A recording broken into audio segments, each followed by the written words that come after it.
السلام علیکم ورحمۃ اللہ وبرکاتہ۔ مختلف انٹرویوز میں مباہلہ کے حوالے سے 12 سوالات کیے جا رہے ہیں۔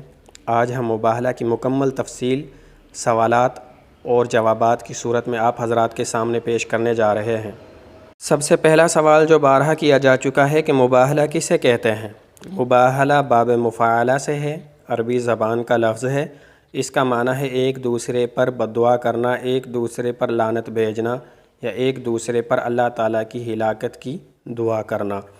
اور اصطلاح میں مباہلہ کہتے ہیں جب فریقین میں کسی حق بات پر جھگڑا ہو جائے اور دونوں طرف سے دلائل دینے کے باوجود وہ جھگڑا کسی نتیجے پر نہ پہنچ رہا ہو تو فریقین پھر ایک دوسرے کے حق میں بددعا کرتے ہیں کہ اے اللہ، اگر میرا مد مقابل جھوٹا ہے تو اس پر اللہ تعالیٰ کی لعنت، ہلاکت اور پھٹکار ہو۔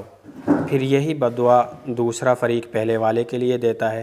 اس طرح ایک دوسرے کے لیے ہلاکت، بربادی کی بددعا کرنا اور لعنت بھیجنا مباہلہ کہلاتا ہے۔ دوسرا سوال یہ پوچھا جاتا ہے کہ مباہلہ کا ذکر قرآن پاک میں کس جگہ آیا ہے؟ مباہلہ کا ذکر سورہ آل عمران کی آیت نمبر 61 میں آیا ہے۔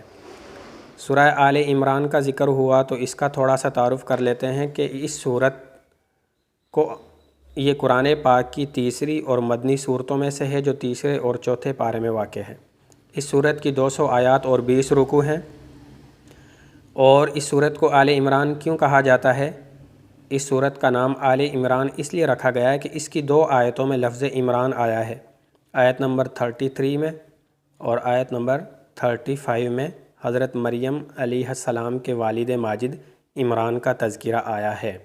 اور چونکہ سورت میں مریم علیہ السلام کی پیدائش، اس کے بعد پھر عیسیٰ علیہ السلام کی پیدائش کا ذکر ہے، تو چونکہ یہ عمران کی اولاد میں سے ہیں، آل اولاد ہیں یہ، اس لیے آل عمران کا تذکرہ سورت میں ہوا تو اس سورت کا نام آل عمران رکھ دیا۔ اسی طرح اس سورت کا ایک اور نام سورہ طیبہ بھی ہے جس کے معنی ہے آلودگیوں اور تہمتوں سے پاک ہونا۔ چونکہ اس سورت میں مریم علیہ السلام کی پاک دامنی اور گناہوں سے مبرہ ہونے کی طرف اشارہ ہے، اس لیے اس سورت کو سورہ طیبہ بھی کہا جاتا ہے۔ اور سورہ آل عمران اور سورہ بقرہ کو زہراوین بھی کہا جاتا ہے۔ تیسرا سوال یہ ہے کہ یہ مباہلہ کا واقعہ کن لوگوں کے ساتھ پیش آیا؟ حضور اکرم صلی اللہ علیہ وسلم نے مباہلہ کی دعوت نجران کے عیسائیوں کو دی تھی، تو یہ واقعہ نجران کے عیسائیوں کے ساتھ پیش آیا تھا۔ چوتھا سوال یہ ہے کہ آپ صلی اللہ علیہ وسلم نے کتنی شرائط نجران کے عیسائیوں کے سامنے پیش کی تھیں؟ آپ صلی اللہ علیہ وسلم نے ایک فرمان بھیجا جس میں 3 چیزیں ترتیب وار ذکر کی گئی تھیں کہ اسلام قبول کرو یا جزیہ ادا کرو یا جنگ کے لیے تیار ہو جاؤ۔ جب آپ صلی اللہ علیہ وسلم کا یہ پیغام نجران کے عیسائیوں کے پاس پہنچا تو انہوں نے 70 یا 60 افراد پر مشتمل ایک وفد 9 ہجری میں آپ صلی اللہ علیہ وسلم کی خدمت میں بھیجا، اور اسی وقت یہ مباہلہ کا واقعہ پیش آیا تھا کہ آپ صلی اللہ علیہ وسلم جب ان کو توحید کی دعوت دینے لگے تو وہ عیسیٰ علیہ السلام کی الوہیت اور اللہ تعالیٰ کا بیٹا ہونے کے حوالے سے دلائل دینے لگے۔ جب آپ صلی اللہ علیہ وسلم کی طرف سے دلائل کی انتہا ہو گئی اور ان کی طرف سے ہٹ دھرمی کی انتہا ہو گئی تو آپ صلی اللہ علیہ وسلم نے فرمایا کہ لاؤ ہم مباہلہ کرتے ہیں، اگر تم حق پر ہوئے تو تمہیں اللہ تعالیٰ تمہاری حق پر ہونے کو ظاہر فرما دیں گے، اور ہم حق پر ہوئے تو ہمارا حق پر ہونا اللہ تعالیٰ ظاہر فرما دیں گے۔ اس وفد میں ان کے سردار عاقب جس کا نام عبد المسیح تھا، سید جس کا نام اہم تھا، یہ سردار تھے۔ پانچواں سوال یہ ہے کہ آپ صلی اللہ علیہ وسلم مباہلہ کے لیے اپنی اولاد میں سے کن کن لوگوں کو لے کر آئے تھے؟ حضرت فاطمہ رضی اللہ تعالی عنہ، حضرت علی، حضرت حسن، حضرت حسین رضی اللہ تعالی عنہم اجمعین کو آپ صلی اللہ علیہ وسلم مباہلہ کے لیے لے کر آئے تھے۔ چھٹا سوال یہ کیا جاتا ہے جو بارہا پوچھا بھی جا چکا ہے کہ دوسری بیٹیوں کو آپ صلی اللہ علیہ وسلم مباہلہ میں کیوں نہیں لے کر آئے تھے؟ اس کا آسان سا جواب ہے کہ آپ صلی اللہ علیہ وسلم کی 4 بیٹیاں تھیں، جن میں سے ایک بیٹی حضرت رقیہ رضی اللہ تعالی عنہ کا انتقال 2 ہجری میں غزوہ بدر کے موقع پر ہو چکا تھا۔ دوسری بیٹی جو سب سے بڑی تھیں زینب رضی اللہ تعالی عنہ، ان کا انتقال 8 ہجری میں ہو چکا تھا، اور تیسری بیٹی ام کلثوم رضی اللہ تعالی عنہ، ان کا انتقال 9 ہجری میں ہو چکا تھا۔ یعنی تینوں بیٹیاں اس وفد کی آمد کے وقت وفات پا چکی تھیں۔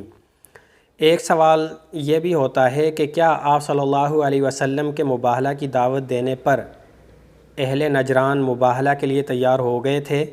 کیا یہ مباہلہ ہوا تھا یا نہیں ہوا تھا؟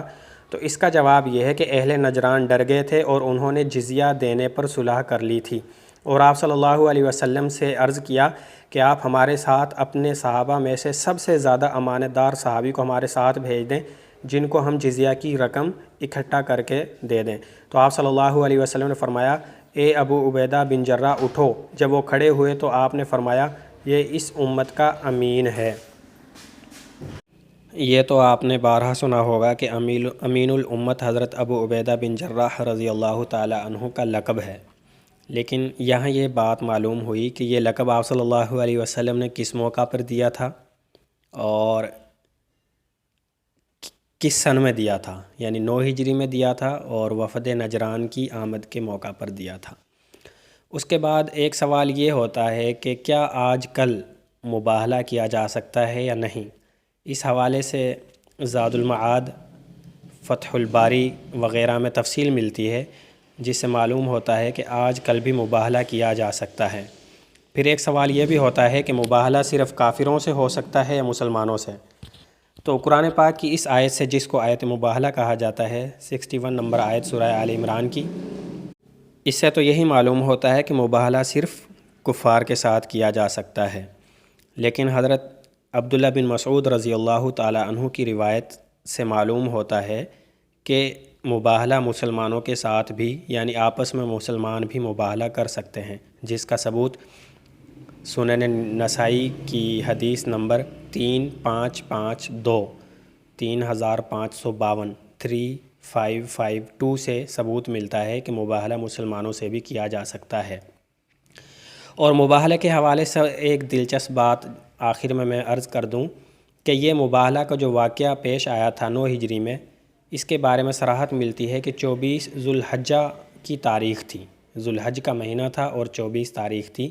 تو اس حوالے سے بہت سے ممالک میں عید مباہلہ بھی منائی جاتی ہے، خصوصاً ایران میں 24 ذو الحجہ کو عید مباہلہ کے نام سے ایک عید منائی جاتی ہے۔ وہ اسی نجران کے وفد کے ساتھ جو آپ صلی اللہ علیہ وسلم نے مباہلہ کی دعوت دی تھی، اسی کی یاد میں عید مباہلہ منائی جاتی ہے۔ والسلام علیکم ورحمۃ اللہ وبرکاتہ۔